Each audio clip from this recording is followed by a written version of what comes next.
Hello mga kabibig! Welcome back sa ating bagong YouTube channel. Ito ang pinakamaingay ng YouTuber sa balat ng YouTube. Ako si Kabibing maglebak-lebak na dyan with evidence. Grabe itong si Senador Amy Marcos. Talagang pulido, talagang alam niya kung ano ang timeline ng People's Initiative Signature Campaign. Ito ba ay talagang nakuha niya sa reliable sources? For me talaga, natural si Senator Amy Marcos na sumite ng tawag dito para maimbestigahan itong People's Initiative sa Senado. Natural, maghahanap talaga siya ng mga reliable sources para malaman niya kung sino ang punot dulo nito, kung sino ang mastermind. Sabi ni Senator Amy Marcos, it was fairly detalyado. Grabe. Project PI ang tawag pala. Project Putang...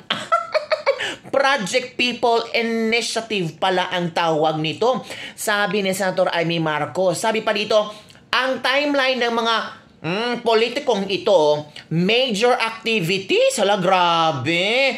So, planado talaga itong mga People's Initiative Signature Campaign. So, possibility, may mga politikong nasa likod nito. Natural kabibig. Politiko talaga yan. Ito ha. Ito ang timeline kabibig. December 15 to January 3. Prepare petition, print proposition, signature sheet. So, normally, nakita natin, di ba? Nagkagulo ang sambayan ng Pilipino na kung saan marami nga itong mga signature sheets na pinalabas. At marami mga picture na nasabing binayaran, may bayaran, may paayuda ang politiko. Di ba? Detalyado siya hanggang darating na February. So, matagal-tagal pa pala ito.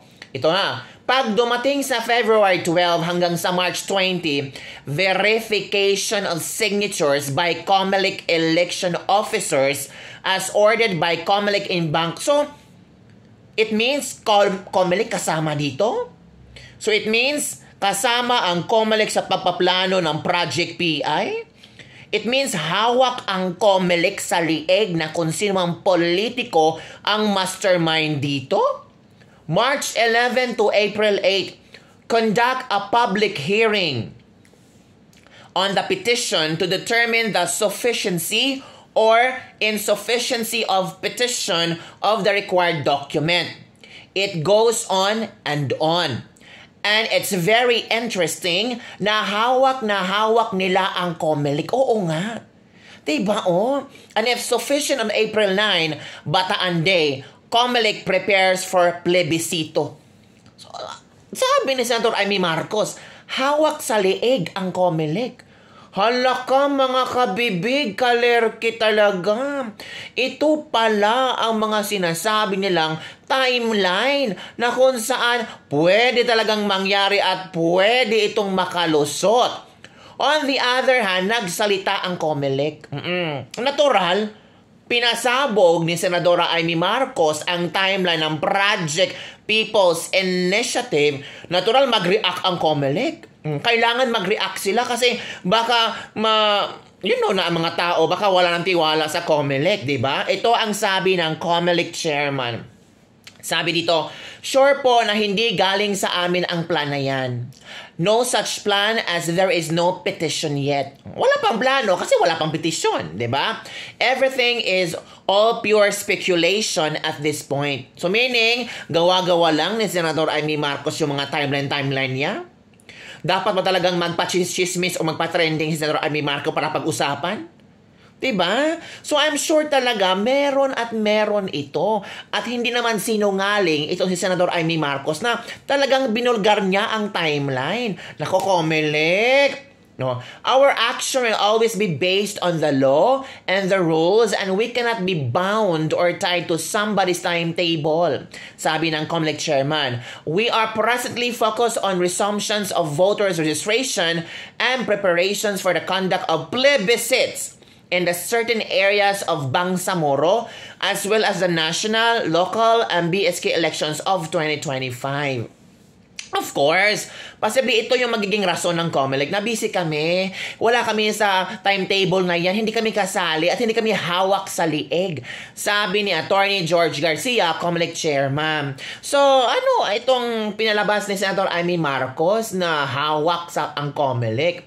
On the other hand, ito nagsalita si late Representative Richard Gomez tungkol sa People's Initiative, tungkol sa pagbabago ng saligang batas at talagang kinontra niya ang mga pasabog ni Senator Amy Marcos. Sabi ni Richard Gomez, there is no truth to this statement. Yung 20 million ba? Nobody has to pay or bribe me or any other lawmakers when it comes to pushing for constitutional reforms, which I believe will truly help our country, economy, and improves the lives of our Filipino people. Wow, pang Miss Universe ang sagot ni Richard Gomez.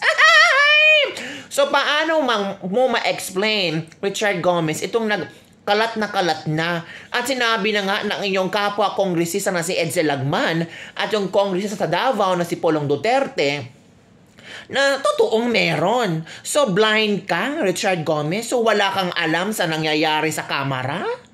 So, hindi mo alam kung ano ang ginagawang galawan ng mga kapwa kongresista mo? Hindi ba nakapenetrate ang People's Initiative Signature Campaign sa Leyte? Nako, dapat Congressman Richard Gomez, alamin mo kung ano ang nangyayari ngayon sa Kamara. Baka pagising mo, tapos na ang charter change, di ba? Nobody has to pay or bribe me daw. Wala naman talaga. Bakit binabayaran ka ba? Binabayaran ka ng pasahod ng sambayan ng Pilipino. So, ngayon, trending ang issue nito, so gawin mo ang iyong trabaho. Ano ba ang pwede mong magawa dito? Mag-imbestiga ka. Diba? Mag-imbestiga ka kung bakit ito nangyari ngayon. Kung bakit may mga istorya tungkol sa 20 million, itong People's Initiative, itong signature campaign, itong incentives or ayuda or bribery nga nangyari. Hindi lang puro kayong nyak-nyak, dak-dak dyan, nagko-comment kayo. Gawa kayo ng action. Diba? Yung SMNI nga, ka Eric at ni Lorin Badoy, agad-agad ang daming nag-react, pinatawag sa Kongreso. Ito nga, whole Philippines possibly nakapag-sign na, di ba? So, kailangan ka rin mag-action.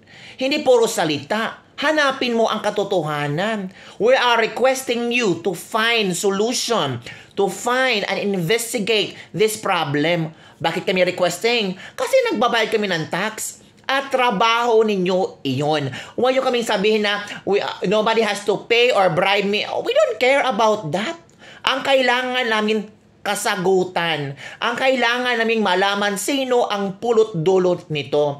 And I'm sure Senator Amy Marcos knows everything. Ayaw na niyang magsalita kasi gusto lang talaga niyang pulido, solido ang magiging investigasyon niya. Of course, Senator Amy Marcos, pagsabog ng issue na to, natural. Natural talaga magre-react siya. Natural talaga, nako, Marcos yan. Matagal na yan sa politiko. I'm sure gagawin niya lahat para malaman kung sino ang nasa likod dito.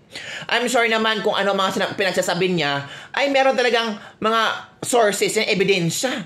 Hindi naman pwedeng showbiz lang yan, chismis lang yan, di ba? Mga kabibig? So, ano sa palagay niyo mga kabibig? I'm sure naman si Senator Amy Marcos ay talagang pinanindigan niya na totoo. Pinanindigan niya na may timeline. At huwag tayong gawing tangang mga Pilipino sa mga ginagawang sikretong kabalastugan ng mga kongresistang ito. Nako, comment down below kung saan kayo maniniwala, kay Richard Gomez or kay Senator Amy Marcos. Nako. Don't forget to like, subscribe, and share this video. Bye everyone. See you next time.